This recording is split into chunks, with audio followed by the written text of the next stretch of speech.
jendela di samping rumah.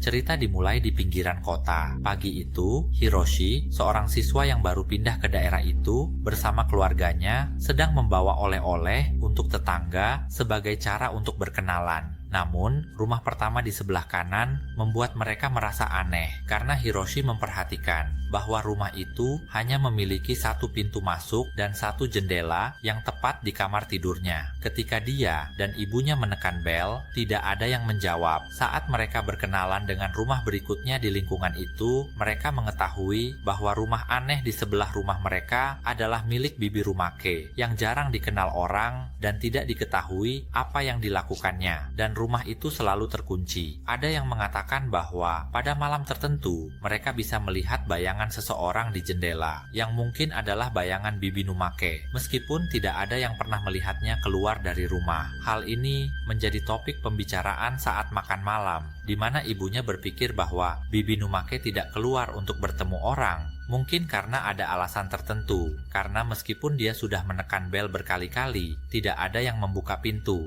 Hiroshi yang mendengarkan tidak bisa tidak berpikir, karena jendela di sisi kamarnya tepat berhadapan dengan jendela rumah Bibi. Dia pun tidak ingin terburu-buru dan segera naik ke kamarnya. Setelah sampai di kamarnya, dia mencoba membuka jendela dan menemukan jendela Bibi yang begitu dekat sehingga dia merasa tidak nyaman berada di kamar ini. Namun, karena tidak ada pilihan lain, dia memilih untuk mengabaikannya dan berusaha untuk tidak membuka jendela jika tidak perlu. Namun, malam itu setelah dia tidur cukup lama, tiba-tiba terdengar suara Bibi tua yang memanggil dari jendela, "Anak muda, apakah kamu tidur?" Suara Bibi itu menyapa dan terus berbicara kepada Hiroshi hingga dia terbangun dan perlahan membuka jendela untuk melihat. Dia menemukan Bibi Numake yang membuka jendela dan menyapanya. Tetapi yang lebih menakutkan adalah penampilannya. Kulitnya penuh dengan benjolan dan tonjolan yang mengerikan, ditambah dengan wajahnya yang panjang dan mata yang mirip hewan, membuatnya terlihat semakin menakutkan. Dia mengundang Hiroshi untuk datang berkunjung ke rumahnya, mengatakan bahwa dia tidak mengunci pintu rumah. Setelah mendengar kalimat itu, Hiroshi memutuskan untuk menutup jendela karena tidak tahan melihat penampilan rumah dan undangan yang menyeramkan.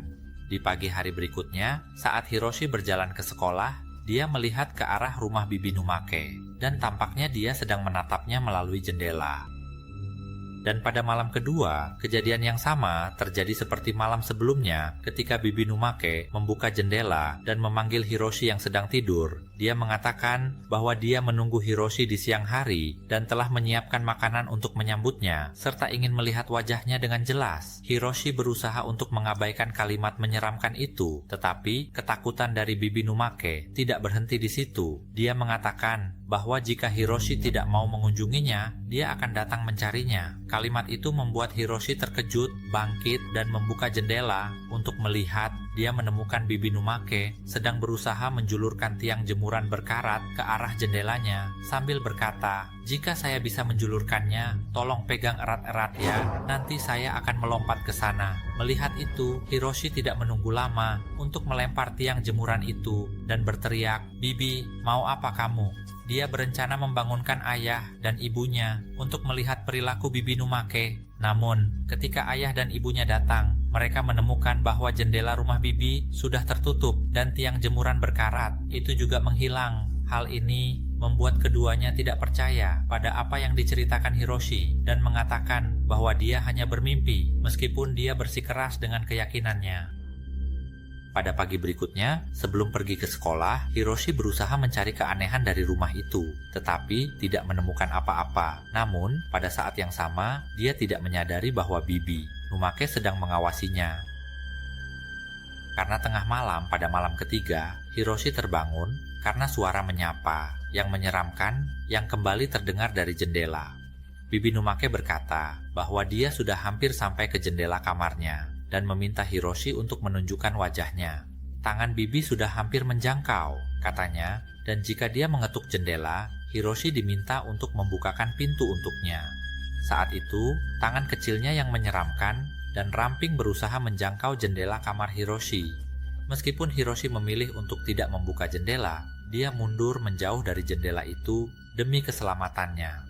Pada pagi hari berikutnya, terlihat bahwa jendela rumah Bibi Numake yang tertutup oleh tanaman berwarna ungu kini menjulur mendekati jendela kamar Hiroshi.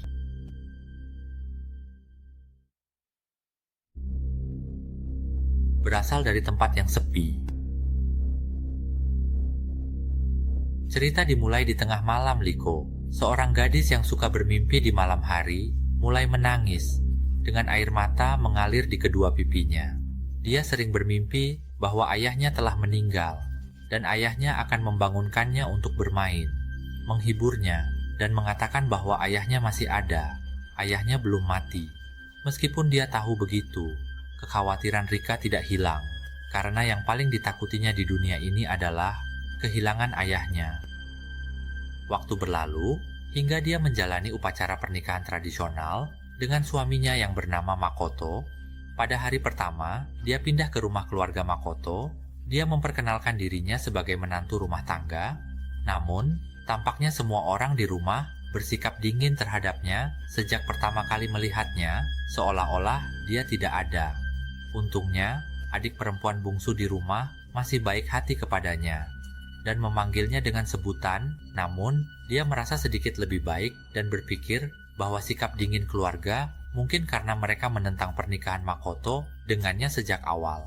Selama tinggal di rumah Makoto, dia berusaha menghiburnya dengan mengatakan bahwa seiring waktu mereka akan memahami.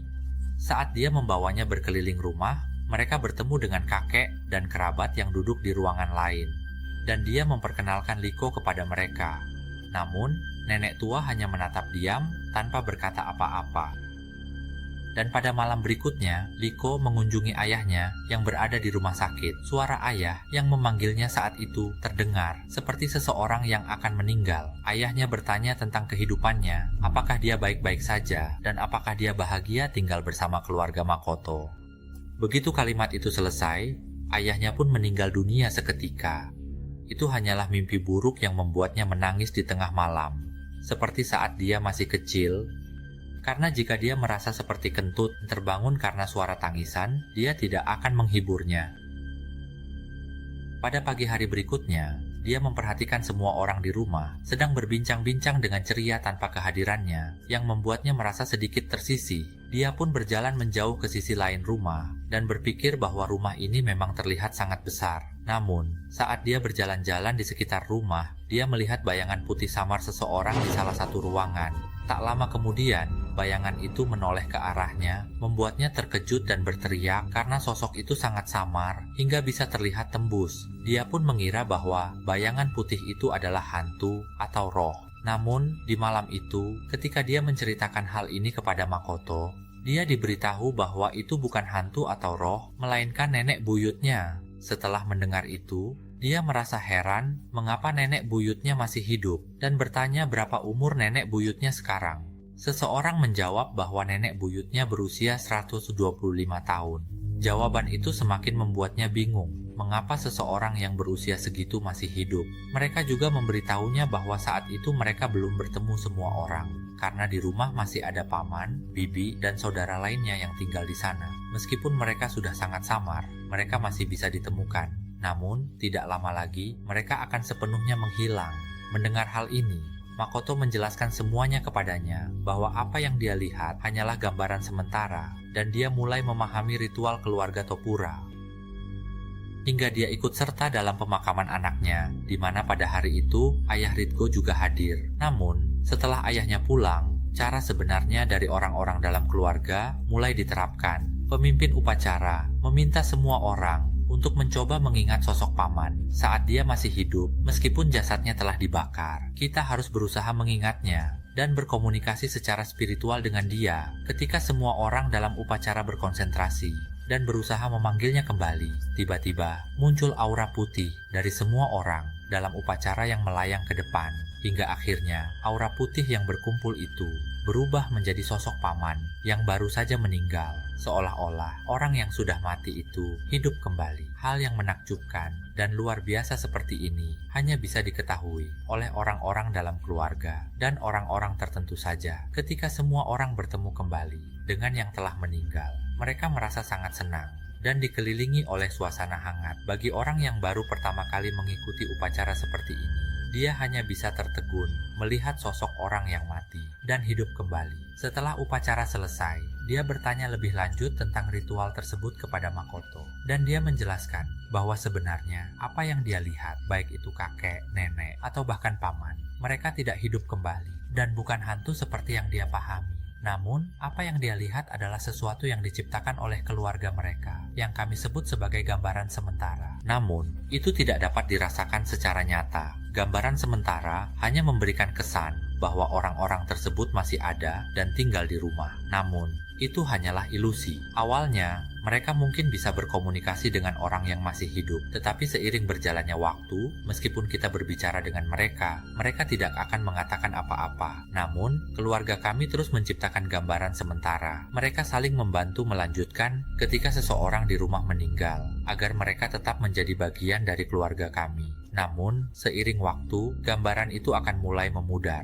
dan setelah 20 tahun, mereka akan sepenuhnya menghilang. Namun, dalam 20 tahun itu, hal itu membantu kami untuk terus hidup dan memberi kami kesempatan untuk mengungkapkan cinta kepada mereka dengan tenang. Nenek buyut dari keluarga kami sudah berusia 125 tahun dan mereka telah bersama kami hampir 22 tahun dan tidak lama lagi mereka akan menghilang. Meskipun demikian, baik sosok maupun gambaran siap menerima takdir itu. Namun, dalam 22 tahun yang telah berlalu, itu sangat berharga untuk mengucapkan selamat tinggal kepada mereka. Karena kami telah memahami seluruh cerita. Dia pun bertanya kepada Makoto, dan jika suatu saat ayahnya meninggal, apakah dia bisa menciptakan gambaran sementara untuknya? Makoto pun tahu bahwa tidak lama lagi, dia pasti akan mengajukan pertanyaan seperti itu. Karena dia tahu bahwa dia juga ingin menciptakan gambaran sementara dari ayahnya. Pada malam itu, Makoto meminta kepada semua anggota keluarga untuk menciptakan gambaran sementara untuk ayah Liko ketika saatnya tiba. Namun, dia harus menghadapi banyak kritik karena dianggap terlalu berlebihan. Meskipun menciptakan gambaran sementara untuk ayah Liko, semua orang sepakat bahwa itu tidak mungkin. Sementara itu, seseorang yang mendengarkan dari luar membuka pintu dan meminta maaf karena telah meminta terlalu banyak. Di malam yang larut, dia merasa sedih karena tidak bisa menciptakan gambaran sementara untuk ayahnya, dan kekhawatiran yang mengganggu serta mimpi buruk sejak kecil tentang kematian ayahnya semakin membuatnya merasa hancur. Tak lama kemudian, Makoto datang untuk menghiburnya dan berkata bahwa sebenarnya ayah dan ibunya tidak jahat. Ayahnya sangat baik. Namun, Liko merasa bersalah karena mungkin telah meminta terlalu banyak dan berpikir untuk meminta maaf kepada mereka lagi. Dia berterima kasih kepada semua orang yang peduli dan menyentuh pipi gadis itu, tetapi dia menyadari bahwa sosok gadis itu kini semakin memudar. Pada malam itu, dia akan membicarakan tentang Tomoka, dan Makoto pun berkata bahwa dia sudah menyadari bahwa Tomoka juga hanya gambaran sementara. Dia akan menceritakan bahwa Tomoka telah meninggal 10 tahun yang lalu karena penyakit parah. Dalam periode ini, gambaran sementara dirinya mulai memudar. Dan meskipun begitu, Momo masih berusaha meyakinkan ibunya untuk memaafkan Riko, yang mana ibunya mengatakan bahwa dia memahami niat Riko. Saat itu, Makoto yang bersandar di pangkuan ibunya berkata bahwa dia tidak akan pergi dari ibunya karena dia sangat mencintainya, dan ibunya pun mengatakan bahwa dia juga mencintainya. Sebagai seorang ibu yang tahu bahwa kesempatan itu hanyalah gambaran sementara, dia merasa senang bisa bersama anaknya, meskipun hanya untuk sesaat. Dan ketika waktu berlalu, ibu dari Yatos pun mulai memudar sepenuhnya, sementara kakek dan neneknya juga mulai memudar. Hari ini, ada pemakaman keluarga lain yang diadakan, dan kami semua mulai melakukan ritual menciptakan gambaran sementara. Seperti ini, setiap hari, Eligo sendiri berusaha keras sebagai keluarga yang terasing. Dan waktu berlalu, sudah 8 tahun sejak dia menikah. Tetapi saat ini, ayah dan ibunya masih bersikap jauh darinya, membuatnya merasa bahwa dia masih belum cukup baik. Oleh karena itu, dia berusaha lebih keras untuk memenangkan hati mereka. Namun, pada pagi itu, saat dia berlari mengejar Makoto, mereka lupa meninggalkan kotak makan siang. tetapi dia harus menghadapi pemandangan yang menyakitkan ketika melihatnya bersama teman kerjanya, Muri, yang menunggu untuk menjemputnya. Hingga sore hari itu, setelah Makoto selesai bekerja, dia berusaha membuka pembicaraan tentang hubungan antara dia dan Muri, menanyakan apakah mereka berdua sedang berkencan. Dan dia pun menjawab. Dia juga mengatakan bahwa dia akan menikah dengan Muri, yang membuat Riko merasa marah dan berkata bahwa dia tidak akan membiarkannya begitu saja. Namun, Makoto mengatakan bahwa dia tidak perlu khawatir, karena dia juga tidak akan menceraikannya dan akan melanjutkan hubungan mereka. Mendengar itu, kemarahan Riko semakin memuncak dan dia berusaha merebut teleponnya untuk menghubungi Muri agar tahu tentang situasi ini. Tetapi Makoto tidak mau menyerah dan secara tidak sengaja menamparnya. Ketika mereka sampai di ujung jalan, Makoto meminta maaf padanya. Meminta maaf karena tidak pernah memberitahunya sebelumnya bahwa 10 tahun yang lalu sebelum mereka menikah terjadi kecelakaan yang menyebabkan kematian Riko. Setelah itu, dia meminta kepada ayahnya untuk menciptakan gambaran sementara tentang Riko. Ketika dia mendengar itu, awalnya dia berpikir bahwa Makoto berbohong, tetapi dia mengatakan bahwa jika dia berpikir dia berbohong, dia bisa pergi melihat di pemakaman keluarganya, di mana namanya terukir. Setelah menyadari hal itu, dia menyadari bahwa itu hanyalah gambaran sementara, dan dalam 10 tahun, pacarnya mungkin juga akan menghilang. Namun, akan lebih baik jika dia bisa keluar dari rumah dan mengucapkan selamat tinggal kepada Tomoka setelah meminta maaf dengan tulus. Ketika dia memikirkan bahwa Makoto akan bertemu dengan wanita yang suka minum, dia mulai menangis karena bermimpi bahwa ayahnya telah meninggal selama bertahun-tahun. Jika dia bermimpi bahwa dia juga meninggal, apakah dia akan menangis dalam semua kejadian yang telah berlalu? Dia merasa bahwa dia lebih banyak yang harus meminta maaf, dan 10 tahun yang lalu ketika dia menghilang, siapa yang harus saling berpelukan. Namun, selama waktu ini, dia ingin berada di samping orang yang paling dia cintai sebanyak yang dia bisa.